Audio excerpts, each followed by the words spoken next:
Itong mga bakal na nandito ngayon, madalang na, maliliit pa. Parang pakitang tao lang yung pagpapagawa ng protection dike ay walang saysay.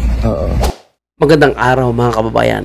Flood control project pero mas matibay pa umano yung kulungan ng baboy.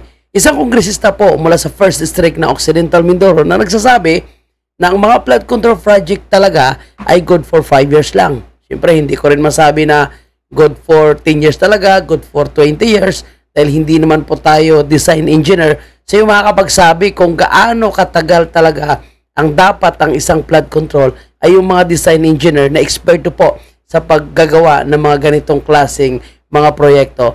Pero I don't know, no? Duda lang ako mga kababayan po natin na 5 years lang ba talaga ang isang flood control? Anyway, yan po yung ating pag-uusapan at ito po mga kababayan po natin, yung mga residente mismo ng Sablayan, Occidental Mindoro ng 1st District ang nagrereklamo ngayon dahil sinasabi nila yung mga bakal daw na ginamit sa flood control para mga bakal na ginagamit lang sa pagpapagawa ng kulungan ng baboy. Baka mas matibay pa nga yung kulungan ng baboy mga kababayan. Liit pa. Oo.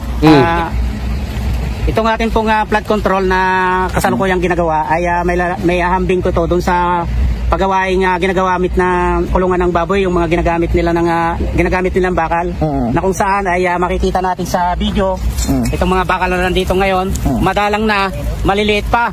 Nako po. At least may bakal sa Occidental Mindoro. Doon sa Oriental Mindoro, wala talagang bakal, ang tindi. Diyan, at least kahit pa paano may natira. Siguro, ang natira siguro na budget dyan ay 30%. Doon talaga sa Oriental Mindoro, baka 10% na lang yon.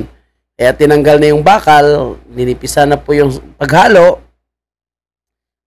Mababa na rin yung quality siguro ng semento na ginamit. Kaya konting ulan lang, bagsak. That is dito, matibay-tibay ng konti. Pero 1 month lang, nasira agad. Example po itong hawak ko na to, na bakal, na siyang ginagamit nila dito sa ating protection dike, ay masasabi ko na palagay ko ay wala itong tibay. Kumbaga, sayang ang pundo na kung saan ay yung buwis na grabe, no? Daming pera talaga sa flood control. Pero ngayon lang to ang sinasabi nila mga kababayan natin. Bakit daw yung kay Duterte daw o yung administrasyon ni Duterte, bakit hindi daw imbestigahan? Yan ang sabi po siyempre ng mga anti-Duterte. No? Ano pang papaimbestigahan sa nakarang administration?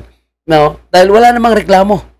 Wala namang nasira na mga flood control na kakagawa lang. At wala namang mga flood control na na-discovering mga ghost project ng administration ni President Duterte. Otherwise, gagawa sila ng invento ngayon. Diba? Wala naman po mga flood control na after 1 month, after 5 months or 6 months, nasira agad nung panahon ni President Duterte. At kung bakit hindi pinag-uusapan itong flood control ng administrasyon ni President Duterte, dahil hindi po ganito kabaha ang Pilipinas. Napakabilis sumupa yung baha, napakabilis matanggal yung baha, dahil malinis po yung mga drainage at kanal. Dahil talagang yan po yung pina-priority ng DPWH nung panahon ni President Duterte. Habang ginagawa yung ibang mga flood control, mga dike, tuloy-tuloy din po yung dredging at paglilinis, pag-upgrade ng mga kanal at mga estero. Hindi ganito kabaha at talagang napakalinis. Ngayon, no, anong nangyari is bumalik na naman yung basura sa mga estero, kanal. Dahil wala na namang disiplina ng mga Pilipino. Dahil yung later nga sabi nga nila hindi nga daw makapag-toothbrush tuloy natin to. Inano ng ating mamamayan ay napupunta lang sa wala. Kumbaga ay sana nila. Pag nag-ano na sila, pag nag-repair dahil nga ito ay nasira, ay tibayan na. Huwag na yung dati, sapagkat pag yung dati uli, ay malamang, was out din, sila din yung panayan. Kailan? Malamang siguro medyo tibayan na nila yan kasi nabubulkar na sila Kailan po nagawa ito natapos? Ay ito po ay kasalukuyang ginagawa, pero itong parte ng sira na to ay ito ay kumbaga natapos na ito nung ngayong nakarang buwan. Nakarang buwan lang? Oo, July? Agoy, grabe naman yung flood control na yan. 1 month lang. Dinaanan ng bagyo, tubig lang. Tanggal agad. Oo, ito ay binira ng bagyong Habagat tsaka yung bagyong ano yung bagyong nakaraan natin? Dante. Oo. Kaya So, natapos itong portion na ito ay kailan? ito pong bago mo July. habagat. Bago pa lang. Opo, bago pa lang to. Kaya binira kagad ito. Nung binira ng habagat tsaka bagyong Dante, wala Na fact check agad kung matibay ba, no? Sinubukan agad ng ni Bagyong Dante at ni Habagat kung talagang matibay itong flood control na pinapagawa ng DPWH at ni Congressman. So, wala. Talagang mahina, sabi ng Bagyong Dante at Habagat. Mahina naman itong pinapagawa nyo. Kayang-kaya naming sirain. nawas out. Ganun pala. Kasi nga, kaya nasira ay hindi akma yung Standard. bakal. Tsaka yung kapal ng semento, yung tapos yung tibay, siguro ay baka ampaw pa yung pagkakagawa.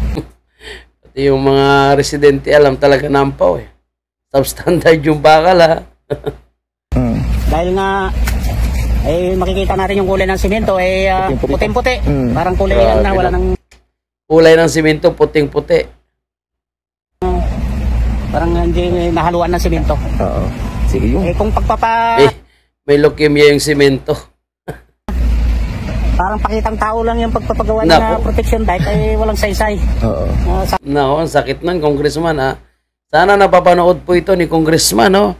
At ang sinasabi ng kanyang mga residente, pakitang tao lang yung pagpapagawa ng flood control, Congressman. Sayang yung ating pirang ginagamit dito sa pagpapagawa nito. Dahil malamang ay isang ano na naman, isang sigwada na naman ng bagyo o kalamidad, ay kahit pa-repair ng repair kung ganyan din lang ang pagkakagawa, wala ding saysay, walang silbi, walang tibay So, ibig sabihin, hindi totoo yung sinasabi ng congressman nyo na yung mga flood control is good for 5 years.